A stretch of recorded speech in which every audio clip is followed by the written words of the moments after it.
Paul está com metade do rosto encoberto com terra. Ele acabara de matar um adversário, um inimigo. Mas o que restava da sua humanidade em meio àquela guerra dava um último suspiro nessa cena. Paul ele tenta salvar quem ele chama de camarada, mas ele não consegue. E depois lhe toma uns documentos e se depara com a humanidade quase banal daquele agora defunto. Paul sofre porque poderia ser ele. Sofre mais ainda porque poderia ser um amigo dele. Mas ao mesmo tempo, perceba, também foi ele. Porque a cada morte, a humanidade dele ia se desfazendo. Nada de novo no front, vem mostrar os caminhos terríveis que a guerra toma. Não do ponto de vista macro, esse é limpo demais, vem do ponto de vista micro. Vem abordar como um jovem encontra com a morte e passa a conviver com ela diariamente. Paul, ele foi para a guerra na falsa esperança de que encontraria a glória. Só encontrou dor, ódio, sofrimento, miséria, desilusão e morte. De novo, nem que ele não morra, mas todos que vão ali, eles já são mortos-vivos. Eles existem apenas como mais um número, para matar ou para morrer. O roteiro do filme assume uma seriedade absoluta. O filme é brutal. Não tem muito espaço para leveza. Até mesmo que é leve, dois jovens conversando sobre garotas, tem um tom denso porque é dado como um alento extremamente passageiro dos desalentados que daqui a pouco terão que voltar para o clima terrível do matar ou do morrer. Pois nada mais são do que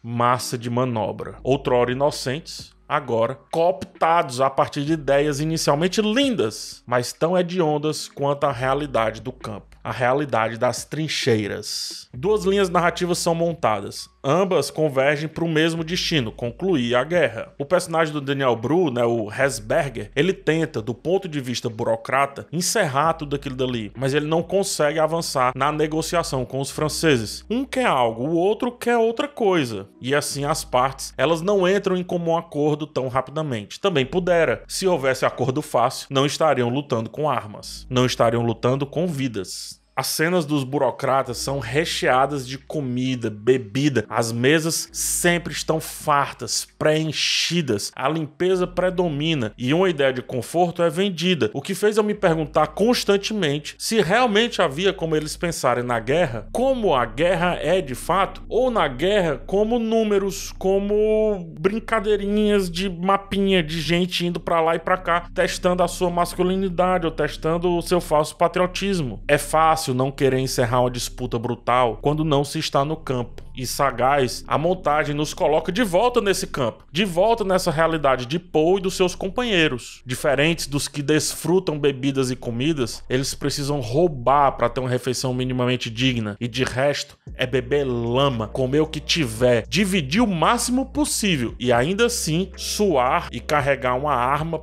pronta para arrancar a vida de mais alguém. A Primeira Guerra, ainda mais do ponto de vista do lado alemão, ela foi baseada em uma terrível e duradoura guerra de trincheiras. Pouco se avançava e quando avançava, recuava rapidamente. Por isso o filme ele tem esse ritmo propositalmente enfadonho, eu diria. A intenção é nos fazer sentir esse modelo de guerra complicadíssimo. Os aliados, França, Reino Unido, Rússia, etc., massacravam as trincheiras. A Alemanha e o Império Austro-Húngaro colocavam cada vez mais soldados ali, cada vez mais homens, cada vez mais jovens, para fingir que havia uma resistência, que havia ainda alguma maneira de vencer aquele confronto. Era, na verdade, um massacre mental de trincheiras que não avançavam e um massacre humano de trincheiras que eram bombardeadas, açoitadas, destruídas, enfim. Quando as pessoas não morriam para os outros, morriam entre si, porque nas trincheiras só o que mais tinha era doença. Pior, era um massacre aceito, eram mortes planejadas e a guerra de trincheiras não avança, assim como no segundo ato. O filme também não avança. Ele é muito preciso em mostrar a angústia nesse local insalubre e fétido, para dizer o mínimo, Então estar na trincheira é como estar em um caixão, só que os corpos estão vivos e o caixão ainda está com a tampa aberta. Eu disse corpos vivos, Eu vou me corrigir. Corpos fingindo estar vivos, fingindo-se engajados, fingindo alguma esperança, quando na verdade estavam em uma prisão, seja pela pátria que gozava das suas vidas e tentava arrancar o que fosse possível, seja pela missão que já não era mais nada além do que viver mais um dia, viver mais um minuto, viver mais um segundo, sobreviver ao próximo bombardeio, ao próximo avanço. Guerra não tem vencedor, cara. Guerra não tem sobreviventes. Em todos os parágrafos aqui eu coloquei a palavra morte, foi proposital, porque guerra é a certeza de que a morte chegou. Guerra é a certeza do fim. Guerra é a desumanização daqueles que tinham uma vida, uma história, memórias, alegrias, frustrações também, mas tinham vitalidade. Em um dado momento, Paul, ele segura em sua mão o resto do seu amigo. Seu óculos, nem pele ele segura, é só seu óculos. O que sobrou da personalidade daquele garoto, da singularidade daquele rapaz. A gente passa a vida inteira lutando pela nossa singularidade. Lutamos pra ser alguém e aí vem uma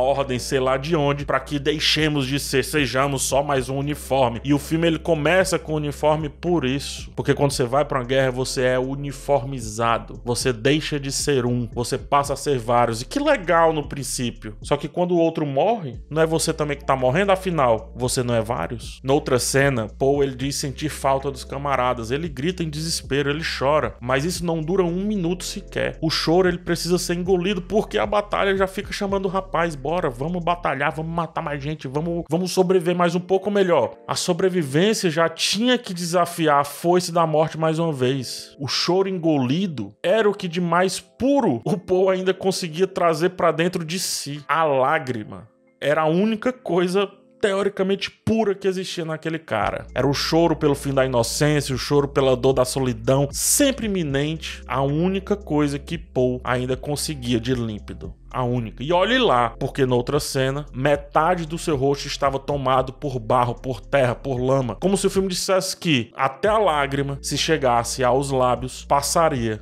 por uma terra suja, passaria por barro, passaria por lama. Então até o choro era proibido àquele rapaz. Nada de novo no front é brutal. Descansa pra enganar a gente que pode haver algum descanso. Repete várias cenas viscerais pra nos mostrar o retrato mais perfeito do terror que foi aquele cenário. O filme é uma ópera sobre o sofrimento dos rasos em detrimento à esbórnia dos poderosos. Poderosos esses que se deliciavam em banquetes. Só que não eram banquetes de animais, de frutas, de legumes. Não. É banquete de gente. É sobre a suposta utilidade da morte que, dada a estranheza da frase, jamais vai fazer sentido. Jamais. Esse é Nada de Novo no Front.